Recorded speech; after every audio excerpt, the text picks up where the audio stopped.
I started therapy at RIM, and I was doing a couple days a week like everybody else knew that came in. And Polly just was, she was not my therapist, but she was always like in the corner giving me the eye, looking over, seeing the therapist, and I know she's thinking, you should do this with him, you should do that. And she saw me like from day one saying, I want to do more, I want to do more.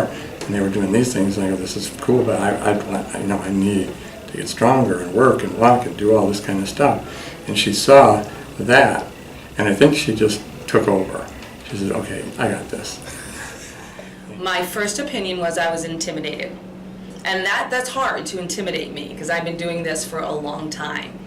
But the first day, I'll never forget this, I was his primary physical therapist, and you come up on your little stool, and he was in a wheelchair, and I scoot up next to him, and I'm like, hi, I'm Polly Swingle, I'm going to evaluate you.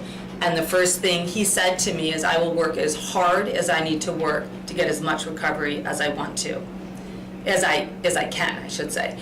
And what struck me is that he was so sincere, and he was intense when he said that.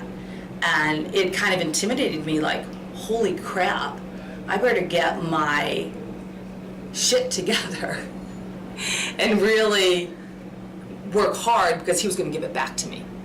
And that doesn't always happen.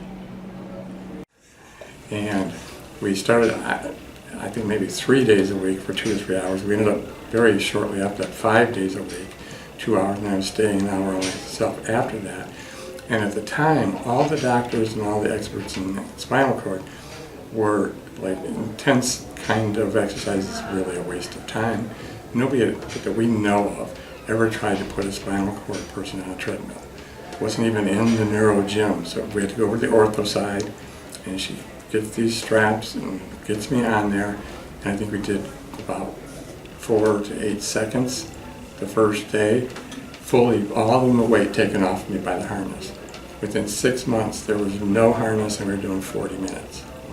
So she was making this stuff up. So it wasn't just the treadmill. She was also doing other high-intensity things, stuff nobody had done at all. So I was working for another company, and at that point in time, I also had a side business where I was doing home care on the side, and I was just doing it with some other spinal cord injured patients that case managers have come to me. And I was seeing them on weekends and after I was done working my other job.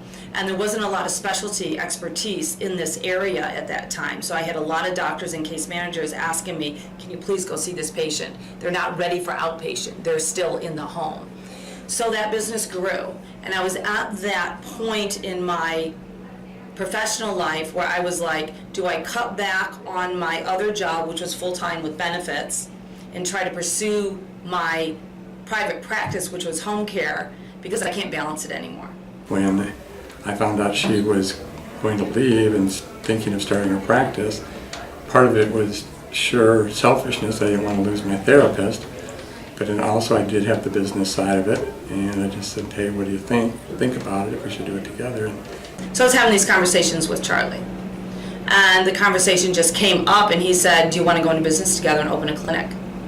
And we've talked before when we spent so much time together where I had so many ideas spewing out of my brain on, I wish we could do this. And the place I was working in was a big hospital system, and there were barriers and red tape, and I just couldn't move forward as quickly as I wanted to. And he heard all of that. And he came from the patient perspective. But Charlie also came that he was an entrepreneur before his accident. And he's a financial genius, which I was just a therapist, and I'm like, accounting, I don't know, I can't even balance my checkbook, and he came with that expertise, I came with that, and it was just the perfect partnership, and I said, okay, let's do it. So that's how we became this.